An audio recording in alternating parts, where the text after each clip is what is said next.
ఇల్లు చట్టు పెట్టుకోవడం యెహోవా సెలవిస్తున్నాడని చెప్పగా అతడు తన ముఖము గోడ తట్టు త్రిప్పుకొని, యెహోవా, యథార్థ హృదయుడనై సత్యముతోను నీ సన్నిధిని నేను ఎట్లు నడుచుకుంటునో, నీ దృష్టికి అనుకూలముగా సమస్తము ఎట్లు జరిగించునో కృపతో నన్ను జ్ఞాపకం చేసుకోమని హిజ్కియా కన్నీళ్లు విడుచుచు యెహోవాను ప్రార్థించెను.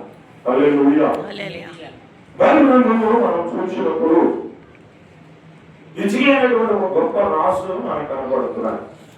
ఆయన సామాన్యమైనటువంటి వాడు కాదు. అంటే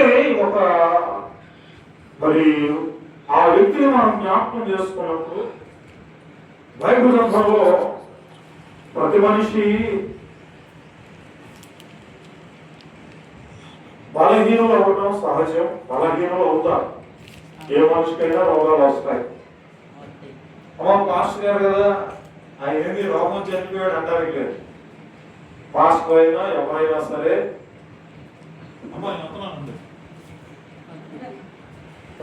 మాస్టర్ గారైనా రెవరెంట్ అయినా ఎవరైనా రోగాలు చచ్చిపోవాల్సిందే. బైబిల్లో ప్రాప్తం పెద్ద పెద్ద ప్రాప్తలే బలహీనలై చనిపోయారు. చాలా మంది అంటున్నారు, ఈ వ్యక్తికి ఎందుకు వచ్చింది రోగం అంటే వాడు పనికి పోవడా, నీకు కూడా వచ్చిందిరా జాగ్రత్త అన్నారు. అందరికీ ఒకే రోగాలు. వాడు ఎంత గరుడైనా ఎంత డబ్బు ఉన్నా ఏమండి ఏదో ఒక కుటుంబేణ ఆయన పిలిచినప్పుడు వెళ్ళిపోవాలి. బ్రతికున్నటువంటి మనము ఏ విధంగా బ్రతుకున్నటువంటి ఆలోచన కలిగి జీవించాలి. చాలా మంది కొంచెం డబ్బు ఎక్కువైతే పక్కన వాళ్ళు ఏమవుతున్నారో కూడా పట్టించుకోండి. డబ్బు ఎక్కువైతే ఏమండి ప్రతిసారి వచ్చేవాళ్ళు ఇక రాకం ప్రారంభించేవాళ్ళు ముగించేస్తారు. రాకపోవడం కారణం ఏంటంటే ఏదో ఏదో ఉంది, ఏదో వ్యాధి, ఏదో రోగం. ఈ రోజుల్లో అదే జరుగుతుంది. 3 దినాలు అక్కడ వాక్యం ఇచ్చారు మాస్టర్లకి. ఏం చెప్పారు వాక్యాలు? ఏమీ లేదు. నిజంగా వాక్యము మనిషిని బ్రతికించేటువంటిది. ఆ వాక్యము మనిషిని బాధల్లో నెమ్మదిని కలుగుతుంది. వాక్యం ఎలాంటిదంటే ఒక ఔషధం లాంటిది, ఒక మందు, మెడిసిన్ లాంటిది. దేవునికి స్తోత్రం. హల్లెలూయా. కొన్ని మాటల ద్వారా మనుషులు ఏం చేయాలంటే ఆదరించాలి, ఓదార్చాలి. కొంతమంది సూదులతో కొత్తతో పుచ్చుతూ ఉంటారు. ఎందుకు పుచ్చుతారు? ఒరే నాయన మాటలతో చంపేస్తున్నారు. నిజంగా అలాంటి ఉన్నారంటే ఉన్నారు. వాళ్ళ ఉద్దేశాలు, వాళ్ళ ఆలోచన ఎప్పుడు అంతే. ఎవరు కొడుతాం, ఎవరు చంపుదాం, అదే ఆలోచన. నిజంగా అలాంటి పరిస్థితి నీ జీవితంలో ఎప్పుడు రాదా? వచ్చింది. వచ్చినప్పుడు ఏంటి పరిస్థితి? మనం ఏ విత్తనాలు విత్తుతున్నామో రేపు పొద్దున ఆ పంటనే కోస్తాం. ప్రభువుతో ప్రేమైనటువంటి వాళ్ళరా, బైబిల్ గ్రంథంలో ఎంతో వేల మంది. రాజశేఖర రెడ్డి గారు పై నుంచి ఏమయ్యాడు? ఆయన ఒక్క సాగు తెచ్చారంట. ఇంకా చాలా పూర్వం ఏ చావు అయితే శరీరానికి ఏం జరిగితే ఏముంది? నరుడు యొక్క ఆత్మ యెహోవా పెట్టిన దీపం. ఈ దీపం ఆత్మను చూసుకోవాలి. చచ్చిపోతే ఈ దీపం ఎక్కడ ఉండదు, వెళ్ళిపోతాయి, ఆయన దగ్గరికి వెళ్ళిపోవాలి. ఈ శరీరము కోరికలు కలిగినటువంటి శరీరం ఏ విధంగా పోతే ఏమైంది? కొంతమంది లారీలు, మా పాస్టర్ గారు మన మా ఇంటి దగ్గర ఒక ఆయన బండేసుకుని వస్తున్నాడు, వచ్చి లారీ కొట్టేసి నేను ఇంకో నలుగురు కలిసి ఆమె మలేషియా కూడా వెళ్ళదు. అరే ఏంటి పరిస్థితి? కంటెంట్ పోషణ కాలని ఇక్కడ అల్లుడుగా యాక్సిడెంట్ లో చచ్చిపోయాడు. బాగా ఉంది డబ్బు, కానీ పిల్లలు లేదు. అమెరికా నుంచి డబ్బులు అదే పని. ప్రభువుతో ప్రేమైనటువంటి వాళ్ళ కనుక ఇక్కడ హిజ్కియా రాజు కూడా మరణకరమైనటువంటి వ్యాధి వచ్చింది. ఏం జరిగింది?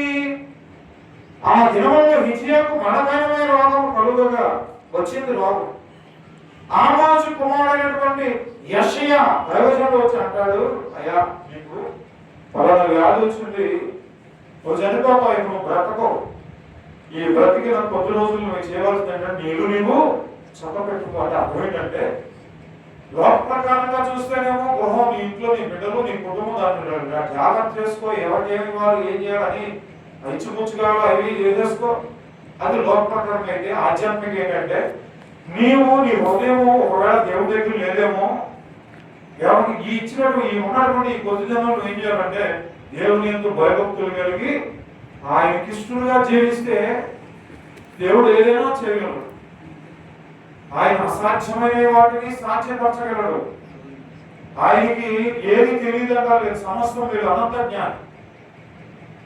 ఆయన ఏది చేయాలో ఏం చేయకూడదో మొత్తం ఆయన తెలుసు. ఆయన వివేచన జ్ఞానం వెళ్ళినటువంటి వాడు. దేవునికి స్తోత్రం. కనుక ఎప్పుడైతే ఆ మాట ఎందుకు చెబుతున్నాడంటే, నిజంగా ఆరోగ్యమైనటువంటి మనము గ్యారెంటీ ఉందా? మనం చెప్పాను, ఒక ఆయన పక్షపాతం వచ్చింది మా ఇంటి దగ్గర. వచ్చింది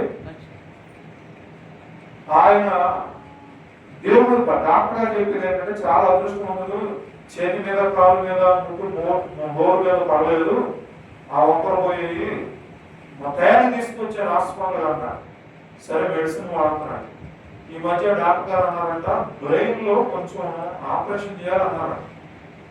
ఇక ఆయన ఏమనుకున్నాడంటే, ఆపరేషన్ చేస్తే చాలా మంది చనిపోయారు, నేను కూడా చనిపోతా, ఇక బ్రతికి ఇక నేనేమో ఆపరేషన్ చేయించుకోవాలి, ఉంటే ఉంటే పోతే పోతా, ఈ రోజు పోతే రేపటికి 2 అన్నాడు. ముందు అదే అన్నాడు, అన్న ఎందుకుగా బాబు తాగుతాం ముందు అంటే. ఎప్పుడైతే ఈ పెరాలసిస్ స్ట్రోక్ వచ్చిందో భయపడిపోయాడు.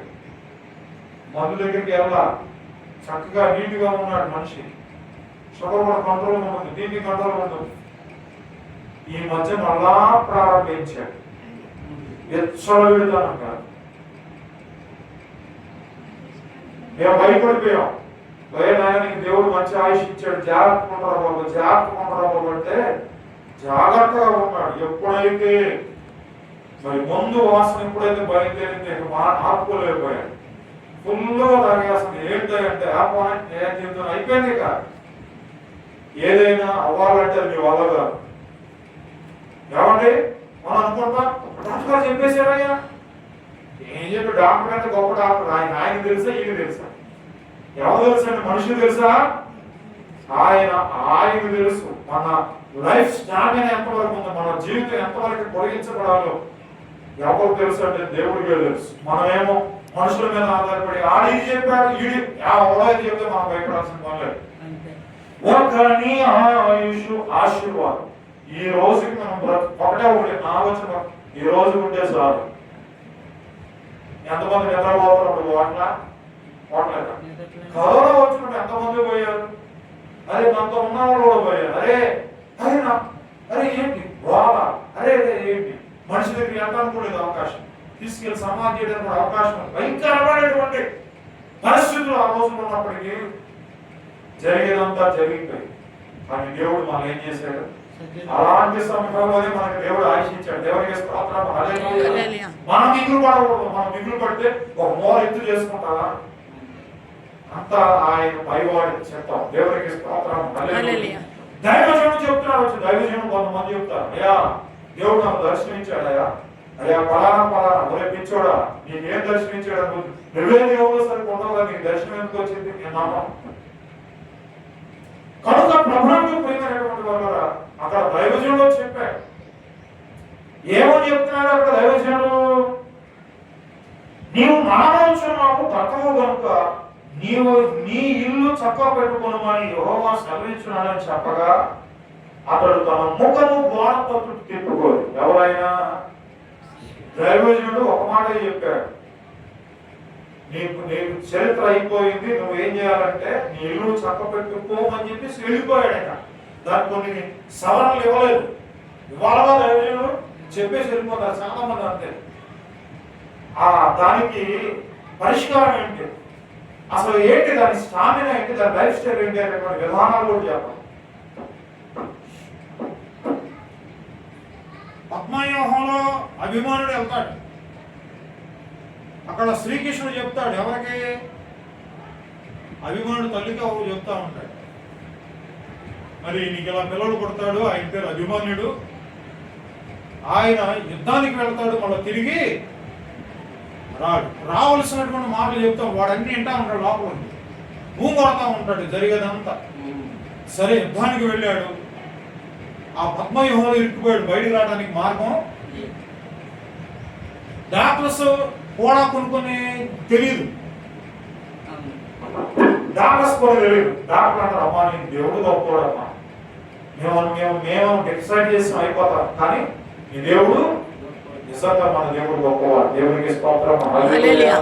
ఆయన గొప్పవాడు. ఆయన అంత జ్ఞాని నీకు అల్పుడలో నాకు సహవాసమా, మహిమాన్విత నీకు మట్టినైన నాకు స్నేహమా. మట్టి మనం లేచిన నుంచి మనం మట్టోడులాగా ఆలోచిస్తాం, కానీ ఆయన మహిమాన్వితుడు. హల్లెలూయా. ఆయన చేసే కార్యాలన్నీ అద్భుతాలు, ఆయన చేసేవన్నీ సంతోషకరమైనటువంటి కార్యాలు. దేవునికి స్తోత్రం. హల్లెలూయా. ఈజీగా భయపడిపోయాడు, కానీ భయపడి ఏం చేశాడంటే సమస్యలు పడిపోవు. ఏం చేశాడు ఆయన? ఏం చేశాడు? అయ్యా నీకు స్తోత్రం అయ్యా. ఏం చేశాడు ఆయన? ఎటు తిరిగాడు? గోడ వైపు తిరిగి ఏం చేస్తాడంటే చూడండి, అంతటా తన ముఖము గోడ తట్టు తిప్పుకొని యెహోవా యథార్థ హృదయుడై సత్యముతో నీ శరీరం నేను ఎట్లు నడుచుకుంటున్నావు, నేను యథార్థంగా ఉండి నీ మందిరానికి వచ్చి నేను ఏ విధంగా జీవించాను నీకు తెలుసు కదయ్యా అని దేవుని దగ్గర పశ్చాత్తాపడుతున్నాడు. హల్లెలూయా. అందుకని బైబిల్లో ఒక మాట ఉంది, అతిక్రమములను దాచిపెట్టుకుని వాడు ఓర్కెళ్ళాడు, వాటిని ఒప్పుకొని విడిచిపెట్టువాడే కనికరం పొందుతాడు. హల్లెలూయా. ఈయన అయ్యా ఒకవేళ నీ సన్నిధిలో ఏదైనా పొరపాటు చేసేనేమో నన్ను క్షమించయ్యా, తెలివికేదైనా చేసానో నన్ను క్షమించు ప్రభువా. అయ్యా నా రహస్య పాపాలు నీకు తెలుసు అయ్యా. అయ్యా అయ్యా అయ్యా నీ భోజనాన్ని కన్నీళ్లుగా పశ్చాత్తాపడినప్పుడు దేవుడు కరుణించక వదులుతాడా? ఏమండి?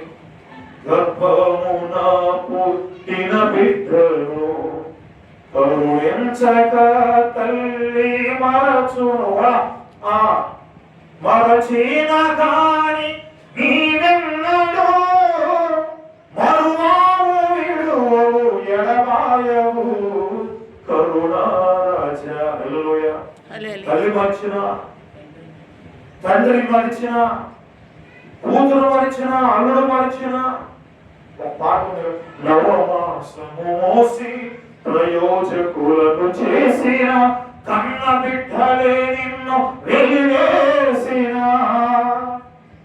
9 నెలల బిడ్డలు కని పెంచి వాడు ఎక్కడ పడిపోతాడేమో ఎక్కడ పడిపోతాడేమో అని వాళ్ళు కనిపెట్టుకుని జీవితం అంతా ఆ పిల్లల కోసమే అర్థం చేసుకొని చూస్తే వాళ్ళు పెద్దోళ్ళు ఈ తల్లిదండ్రులు చూడాల్సిన దానికి బదులుగా ఏం చేస్తున్నారు? మన మీటింగ్స్ 3 రోజులు మన అమ్మవలసిన నుంచి రమేష్ అన్న ఒక ఆయన వచ్చి మైక్ ఆపరేట్ చేసి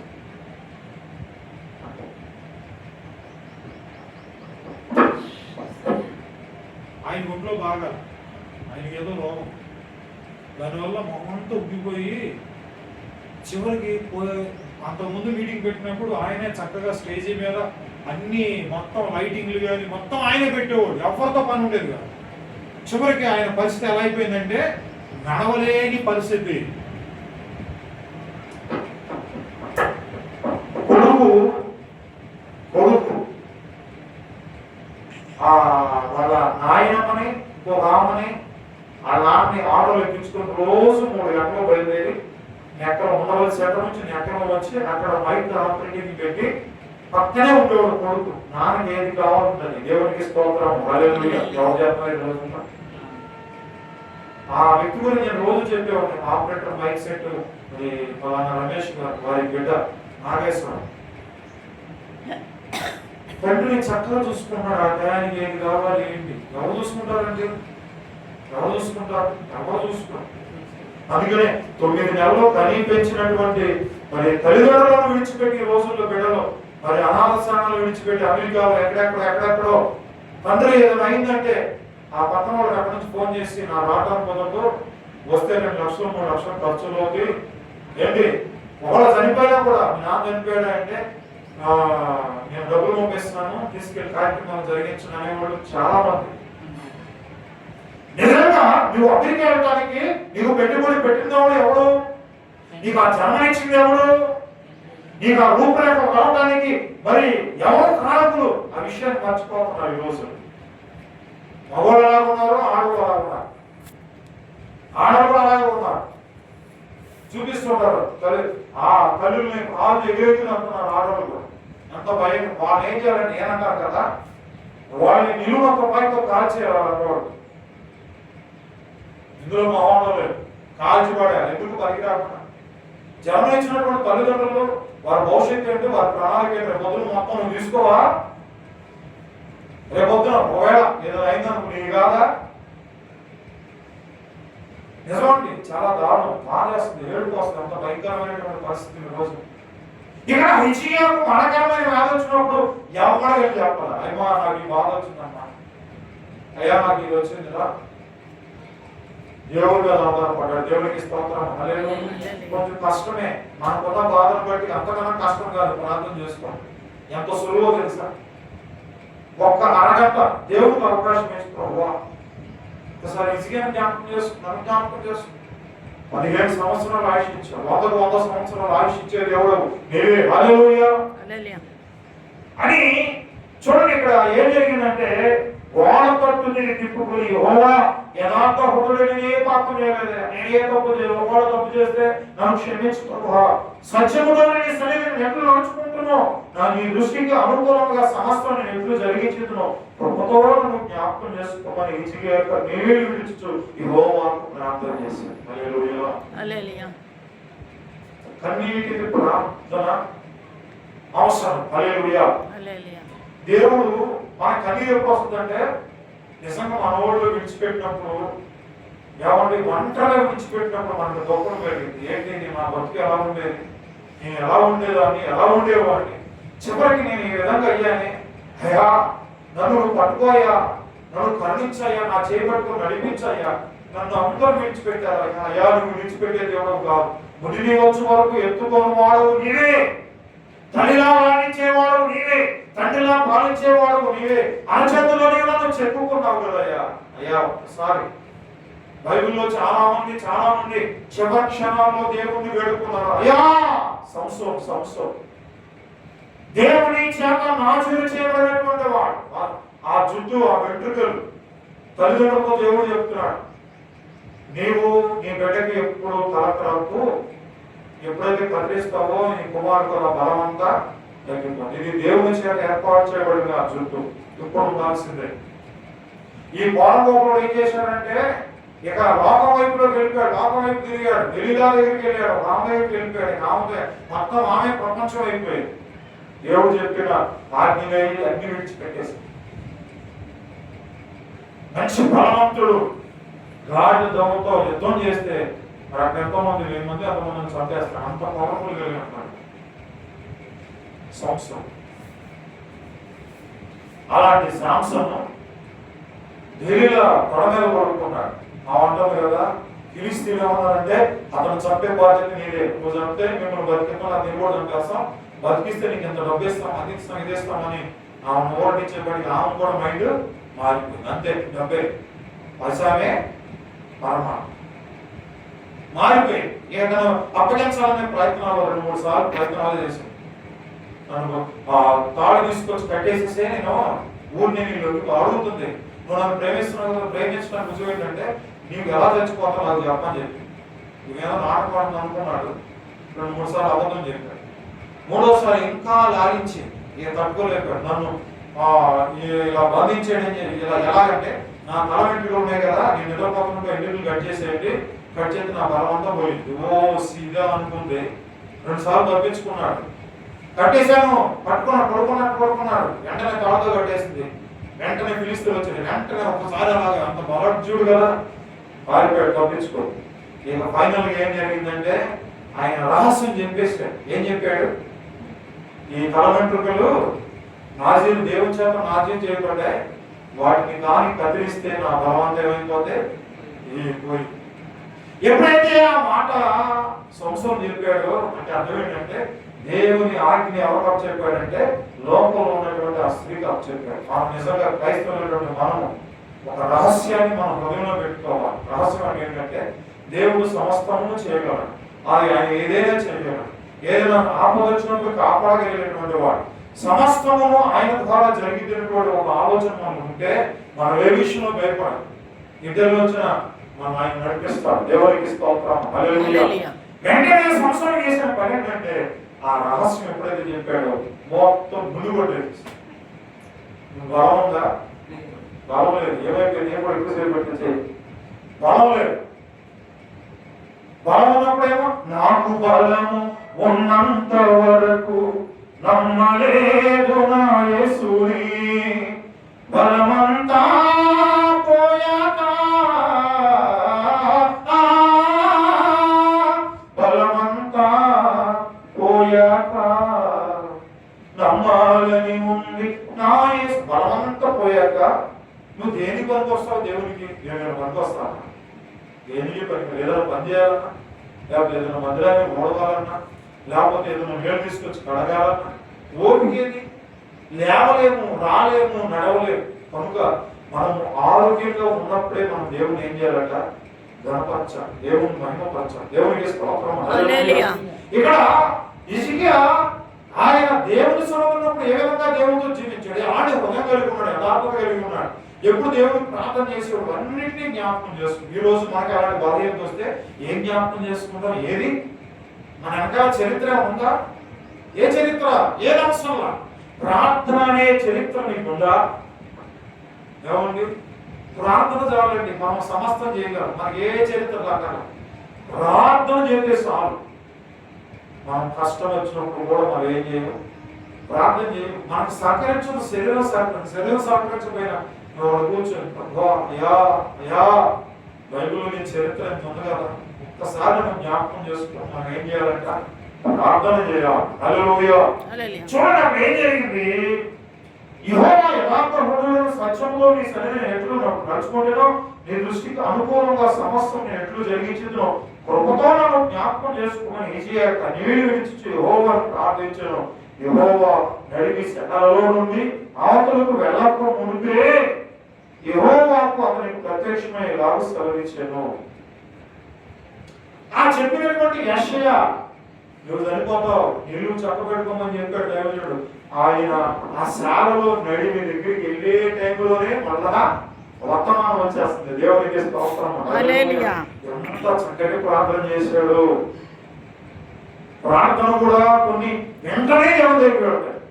కారణం ఏంటంటే నీ ఆసక్తిని బట్టే ఈ ప్రార్థన దేవుడు వెంటనే జవాబు. హల్లెలూయా.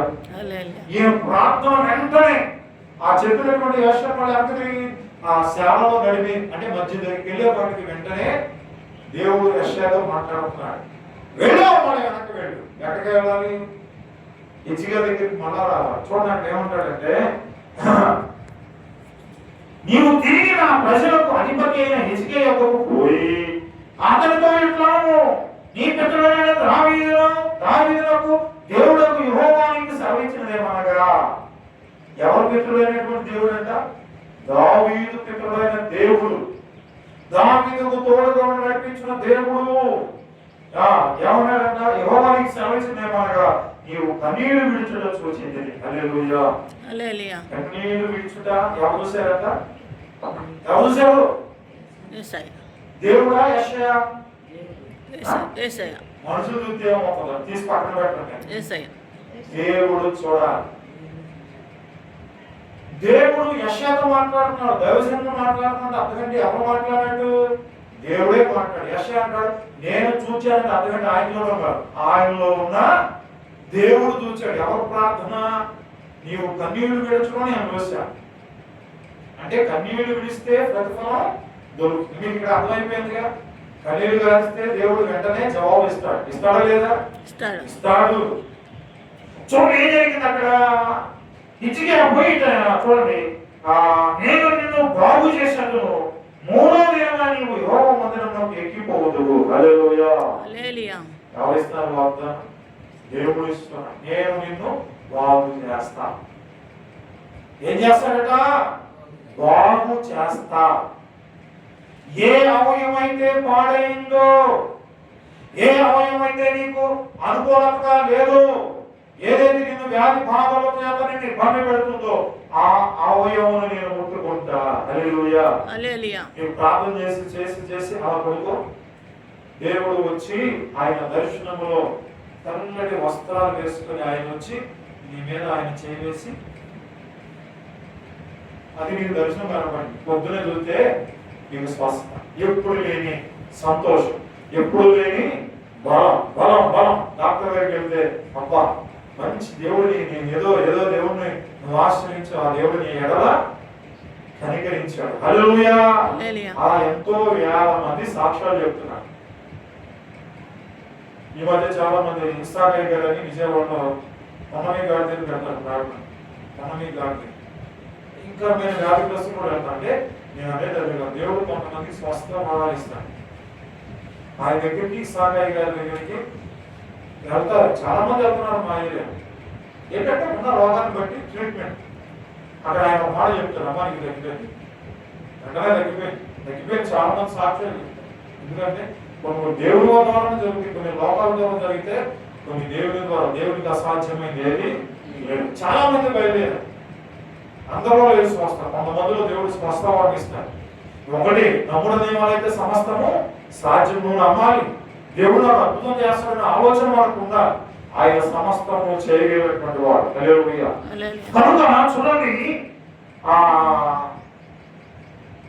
ఎదగలిగినట్లయితే నీవు కిందకి వెళ్తే ఇంకా 15 సంవత్సరముల ఆయుష్యము నీకు ఇచ్చేదను, మరియు నా నిమిత్తము నా సేవకుడైన దావీదు నిమిత్తము ఈ పట్టణమును నేను కాపాడుచు నిన్నును ఈ పట్టణమును అష్షూరు చేతులు పడకుండా నేను విడిపించాను. పిమ్మట యెషయా అంజూరపు పండ్ల ముద్ద తెప్పించుకున్నాను చూడడని చెప్పగా వాడు దాన్ని తెచ్చి పురుగు మీద వేసిన వెంటనే వేసిన తరువాత అతడు బాగుపడి.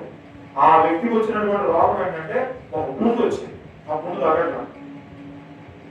ఎంతమంది డాక్టర్ దగ్గరికి వెళ్ళినా అప్పుడు దేవుడు చెప్తున్నాడు యెషయాతో, వెళ్ళి నువ్వు ఆ ద్రాక్ష పండ్ల అది అర తీసుకురామన్నప్పుడు తీసుకొచ్చి ఆ యెషయా ఆ పుండు మీద ఎప్పుడైతే పిండాడో ఏం కలిగిందంట?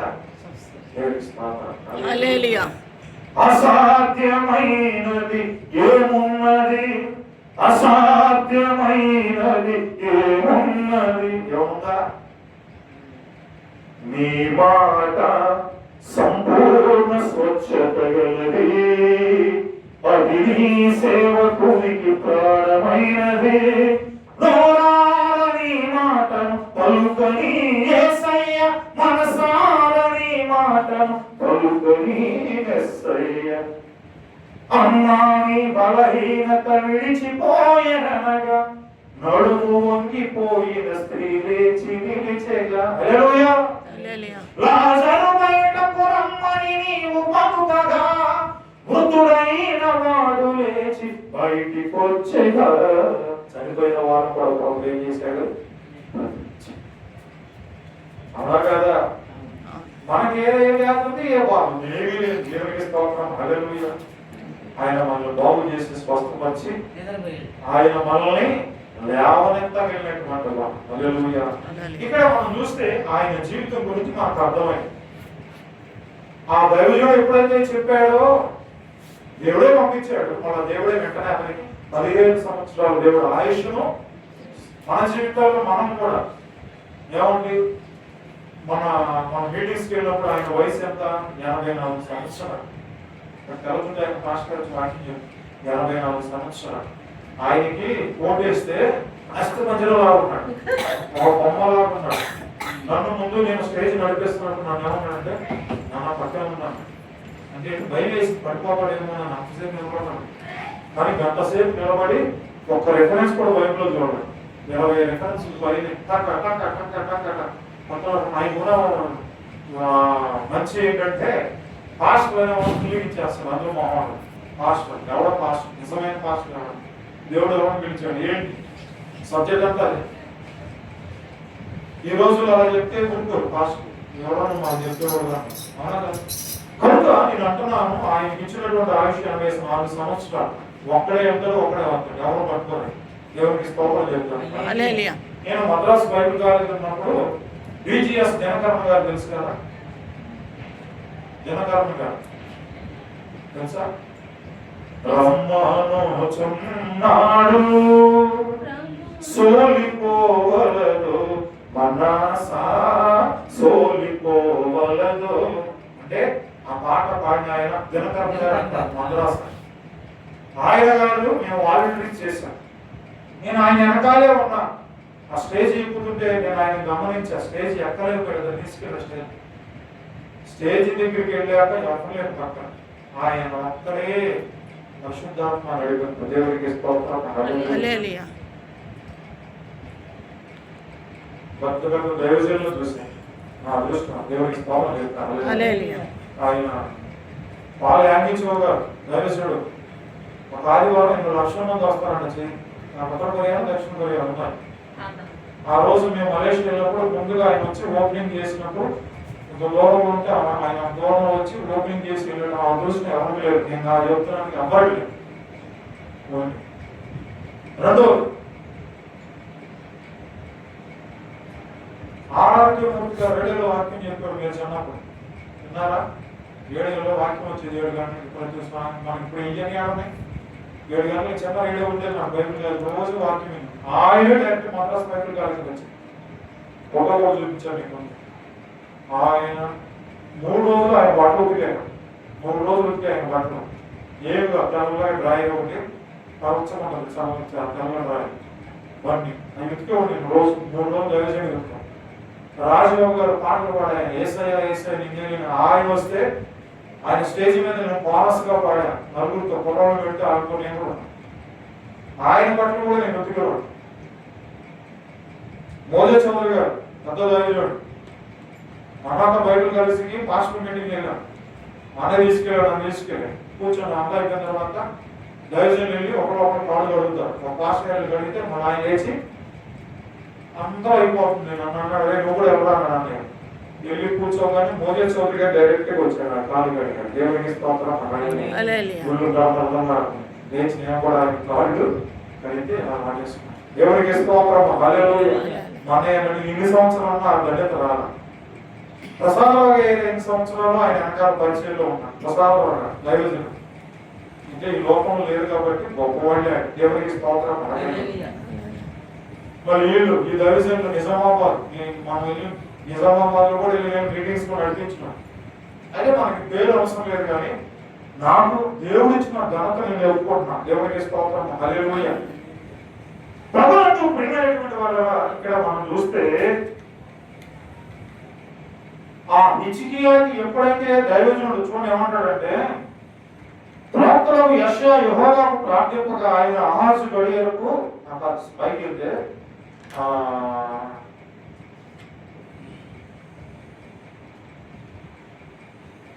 ఆయనకి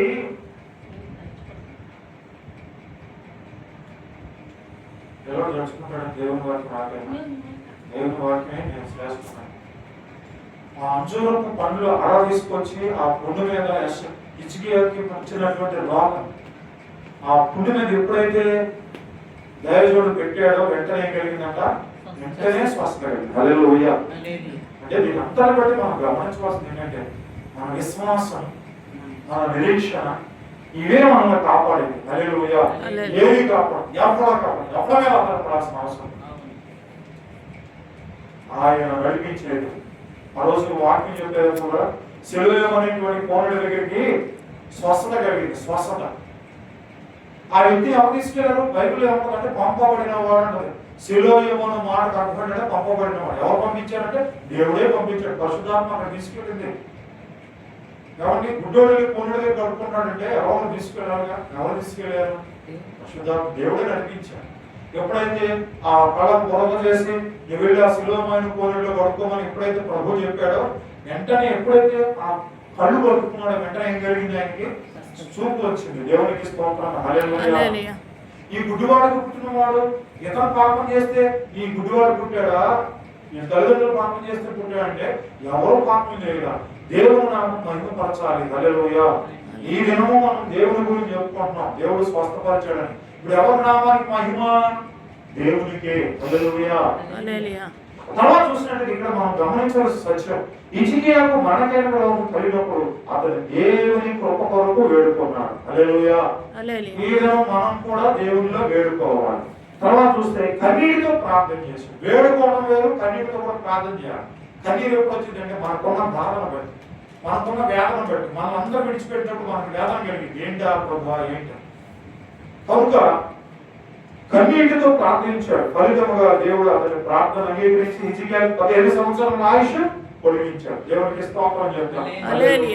అయితే చూడండి, ఆయుష్ పొడిగించడం ద్వారా దేవుడికి కృతజ్ఞతాస్తుతులు చెల్లించడం నేర్చుకున్నాడు. మొదటి ఏంటంటే, దేవుడు ఇచ్చినటువంటి ఆయుష్ని బట్టి మనం ఏం చేయాలంటే, ప్రభువా ఈ దినమును మనం బ్రతికించావయ్యా, అందులో కూడా నీకు స్తోత్రం అని మనం దేవుడికి కృతజ్ఞతాస్తుతులు చెల్లించాలి. అంటే ఏంటంటే, దేవుడి సన్నిధికి వచ్చి సాక్ష్యం చెప్పాలి. ఏ రోజు కాదు, ప్రభువా ఈ రోజు మనం బ్రతికించాడయ్యా, లేకపోతే నేను ఏమయ్యేదాన్ని, నాకు ఎన్ని ఆపదలు వస్తున్నాయి, ఎన్ని ప్రమాదకరమైన పరిస్థితులు వస్తాయి. ఒకనొక సమయం ఒక్కొక్క పరిస్థితిలో నా పరిస్థితి ఎలా ఉందంటే, ఏంటి టెన్షన్ ఎక్కువైపోతాం. నైట్ పూట ఏమైపోతాం అర్థం కాక బయటికి వెళ్ళి అటు తిరుగుతా, అయినా సరే టెన్షన్ కలగదు. ఒక్కోసారి ఏమవుతుందంటే టెన్షన్ ఎక్కువైపోయి గుండెలో కాసేపు ఆ బాధ అనుభవించాలి. అప్పుడు అనిపించి ఐపీఎల్ చరిత్ర అనమాట. కానీ దేవుడు ఏం చేస్తాడు, మళ్ళీ ఏం చేస్తాడు, నడిపిస్తాడు, బ్రతికిస్తాడు. గొప్ప దేవుడు అండి. ఆయన విధానం ఏంటో మనకు అర్థం చేయాలి. మనం అనుకుంటాం కదా, ఈ లోకం మీద ఆధారపడతాం, లోకంలో ఏమి లేదు, లోకంలో ఉన్న వాడి కంటే మన దేవుడు గొప్ప దేవుడు. హల్లెలూయా. కనుక ప్రభువును ప్రేమేడు నిజంగా చనిపోవాల్సిన వాడు, కానీ దేవుడు అతని యొక్క ఆయుష్ను పొడిగించాడు. ఫలితంగా ఇప్పుడు దేవుడిని స్తుతించడం ప్రారంభించాడు. అతను ఆరోగ్యం పొందుకున్న తర్వాత కీర్తన రాసి ఇలా అన్నాడు, సజీవులే కదా నేను స్తుతించదు, ఈ దినమని నేను సజీవుడనై నేను స్తుతిస్తున్నాను. హల్లెలూయా. ఆయన అంటున్నాడు, సజీవులే కదా నేను స్తుతించదు. మృతులు స్తుతిస్తారా? చచ్చిపోయిన శవం స్తుతించిందా? లేదు. బ్రతికి మాకు ఆయుష్ ఇచ్చావు కాబట్టి ఇచ్చిన ఈ ఆయుష్ కొద్దిదైనా సరే ఏదైనా సరే నేను స్తుతిస్తాను అనేటువంటి వడపడిక హిజ్కియా కలిగి ఉన్నాడు. హల్లెలూయా. నీవు కూడా కలిగి ఉంటే ఈ మైక్ ఈ సెల్ ఫోన్ ద్వారా వింటున్నటువంటి క్రీస్తు సహోదరుల నీకు ఏ రోగమైనా ఏ బాధ అయినా కానీ ఏ కష్టమైనా కానీ నువ్వు ప్రభుత్వాన్ని జీవిస్తే ప్రభువుని నడిపిస్తా, ప్రభువుని లేవనెత్తాడు. హల్లెలూయా. కనుక చూడండి, ఆయుష్ పొడిగించబడడం ద్వారా తన జీవిత కాలం ఎంతో తెలుసుకున్నాడు. వాస్తవానికి ఒక్కొక్క వ్యక్తి ఎంతకాలం జీవిస్తాడో ఆ వ్యక్తికి తెలియదు. కానీ హిజ్కియా యొక్క ఆయుష్ పొడిగించడం ద్వారా తనకు ఇంకా 15 సంవత్సరాలు మాత్రమే ఉన్నాయని తెలుసుకున్నాడు. తన ముందు 15 సంవత్సరాలే ఉన్నాయి కాబట్టి ఆ దినములో దేవుడి ఎదుట యథార్థంగా జీవించినట్టు తీర్మానం చేసుకుని ఉండవచ్చు. హిజ్కియా వలె వ్యక్తిగతముగా మన ఆయుష్ కాలము ఎంతో మనకు తెలియకపోవచ్చు, కానీ అందరికీ సహజముగా నిర్ణయించబడిన కాలం 70 లేక 80 సంవత్సరాలు. అందరికీ సహజముగా ఉండే ఆయుషే, కానీ లేఖనం ద్వారా మనకు తెలిసింది. కాబట్టి మనం జీవిస్తున్న ఈ దినముల్లో దేవుని ఎదుట యథార్థముగా నిదారహితముగా జీవించాలి. హల్లెలూయా.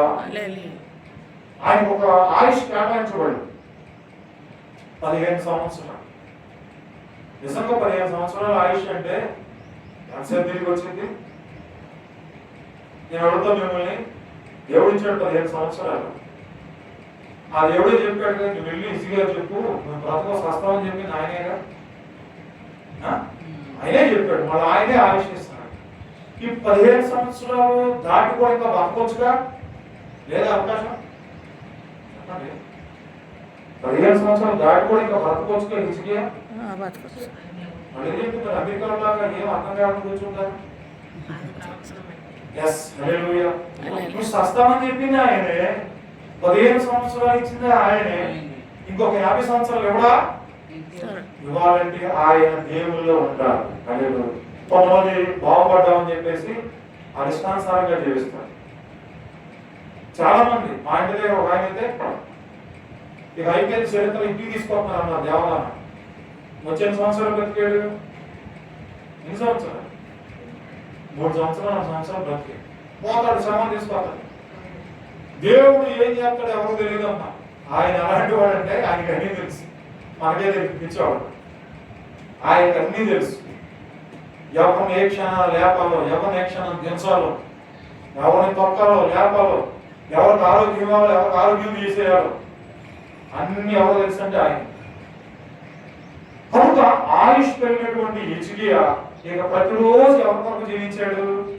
దేవుడు ఇచ్చినటువంటి సమయాన్ని మనం కూడా సద్వినియోగం చేసుకోవాలి. హిజ్కియా సద్వినియోగం చేసుకున్నాడు. ఇంకా ఆయుష్ పెంచబడింది. కారణం ఏంటంటే మనం జీవించేటువంటి జీవితాల్లో కొద్ది దినాలైనా మన నోటి ద్వారా, చూపు ద్వారా, ఆలోచన ద్వారా, ప్రవర్తన ద్వారా మనం కరెక్ట్గా ఉంటే మనకు కూడా దేవుడు ఎక్కువ ఆయుష్ ఇస్తాడు. ఆయుష్ అంటే ఎవరి చేతిలో ఉంది? కానీ ఆయుష్ ఆశీర్వాదం. ఆయన ఇచ్చిన ఆయుష్ ఆశీర్వాదమే. ఒకని ఆయుష్ ఆశీర్వాదము ఈ వశమై ఉన్నది. ఎవరి వశం ఉందంటే చాలా మంది అంటారు, ఇక నా పని అయిపోయింది, ఇక లేదు నా పని, మరో పిచ్చోడని చెప్పి ఎందుకైందా. నువ్వు ఇంకా చాలా మంది అంటారు, అది పాకి చిరాకు అంటే పాక అనేవాడు ఎక్కువ కాలం మొత్తం అంటారు కదా, మొత్తం ఎక్కువ కాలం. నిజంగా దేవుడితో జీవించడం కొందరు తీసుకుని మంచిదే అయ్యా, నిజమేనయ్యా. ఈ లోకంలో ఉన్నటువంటి ఈ బాధలు, ఇబ్బందులు, ఈ లోక జీవితాలు అంటే ఈ దగ్గరికి రావడమే మంచిదని కొందరు. ఏది ఏమైనా సమస్తమును. ఒక పాట మన మీటింగ్ లో గుడ్డపాప పాడింది, వదిలిపెడితే పాట అయిపోతుందంటే అవనట్లేదు పాట. ఏమైనా చేయగలవు, కథ మొత్తం మార్చగలవు, ఏదైనా చేయగలవు కథ మొత్తాన్ని. ఎవరో ఆయన అడిగారు పైన. కనుక ఈజీగా కూడా ఏం జరిగిందంట చూడండి, ఈ రోజుల్లో ఆయుష్ 70 లేక 80 అన్నప్పుడు, ఇప్పుడు 70 లేదు 80 లేదు. ఎప్పుడు ఏం జరిగిందో రేపు రేపు గ్యారెంటీ లేదు.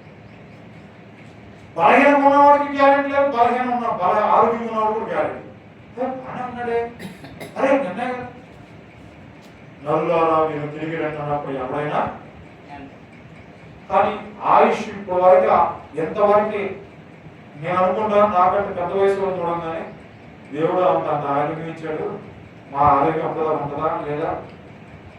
కొంత ప్రభుత్వం ప్రేమైనటువంటి వాళ్ళ చూడండి, వాస్తవానికి ఒక్కొక్క వ్యక్తి ఎంతకాలం జీవిస్తాడో ఆ వ్యక్తికే తెలియదు. కానీ ఈజీగా ఒక ఆయుష్ పొడిగింపబడడం ద్వారా తనకు ఇంకా 15 సంవత్సరాలు మాత్రమే ఉన్నాయని తెలుసుకున్నాడు. ఇంత ఆయుష్ ఇచ్చేప్పటికీ ఆయన ఏం చెప్తాడంటే, ఇక్కడ నుంచి ప్రతి పని ఏది చేసినా అది దేవునికి మహిమార్గంగా జీవించాలి అనే కాన్సెప్ట్ తోనే చేస్తాం. కానీ దేవుడు మనకి నిజంగా ఇన్ని రోజులని చెప్పాడు అనుకోండి, మనకి దిగులేదు ఏమైపోతాయో. నిజంగా మనం ఎప్పుడు పోతాం తెలియదు కాబట్టి మనం అనుకోని తిరుగుతూ ఉంటాం. ఇది గొప్పదా, అది గొప్పదా, ఏది గొప్పది? ఆయుష్ 10 రోజులు చెప్తే మనం భయపడిపోతాం, కానీ మనకు భయం లేదు ఏమో. అందుకని ఏ దినమో నీకు ఏ గడియో నీకు తెలియదురా మానవుడా, తెలియదురా మానవుడా. రేపు ఏం జరిగిందో మనకి యాకోబు రాసుకుంటాం. రేపేమి సంబంధించిన నీకేమి తెలియదు. నీ జీవం యొక్క కొంతసేపు కనబడి అంతలోనే మాయమయ్యే. ఎంత అల్పమైన జీవులు తెలుసా, ఎందుకు భయపడాల్సిన పని లేదు. ఆయన మనల్ని బ్రతికించువాడు, మనల్ని ఉద్ధరించువాడు, మనల్ని ఆదరించువాడు. ఇదేమో నేను ఎవరు ఉద్దేశించి మాటలు చెప్పను, దేవుడు ఈజీగా జ్ఞాపకం చేయమన్నప్పుడు జ్ఞాపకం చేస్తుంది. కొంత ప్రభుత్వం ప్రేమైనటువంటి వాళ్ళ ఆ యథార్థ హృదయాలకు వెలిగి ఆయన సన్నిధి గోడ వైపు తిరిగి ప్రార్థన చేసినప్పుడు దేవుడు మంచిగా దేవుడు ఆయుష్ను ఇచ్చాడు. మనకి కూడా ఇస్తాడా లేదా? మనం ప్రార్థన ఈ విషయంలో మర్చిపోవాలి. ప్రార్థనే పరలోకనిధిని తెరచుతాళము. ప్రార్థన ఏం చేస్తుంటే పరలోకానికి వెళ్ళి తాళం తెరిస్తే ఇక ఆయన అడిగారని మనకి ఇవ్వాల్సిన దేవుళ్ళన్నీ ఇచ్చారు. మనకు తాళం కావాలి, తాళం ఎక్కడ దొరికింది? ప్రార్థనే తాళం. హల్లెలూయా. ప్రార్థించుచుంటివా విశ్వాసి, ప్రార్థన మరువకుమా పరదేశి. ప్రార్థించుచుంటివా విశ్వాసి. హల్లెలూయా. ప్రార్థన చేసుకుందాం. దయచేసి అందరూ మరి తలలో ఉంచండి. చెప్పబడిన వాక్యాన్ని జ్ఞాపకం చేసుకుందాం. నిజమే దినము మన జీవితంలో మరి కరోనా అనేటువంటి మరణకరమైన రోగం చేత అనేక మంది తమ కుటుంబ సభ్యులను ఆప్తులను కోల్పోయినప్పటికీ ఎటువంటి పరిస్థితుల్లోనూ ఆయుష్కాలం పొడిగి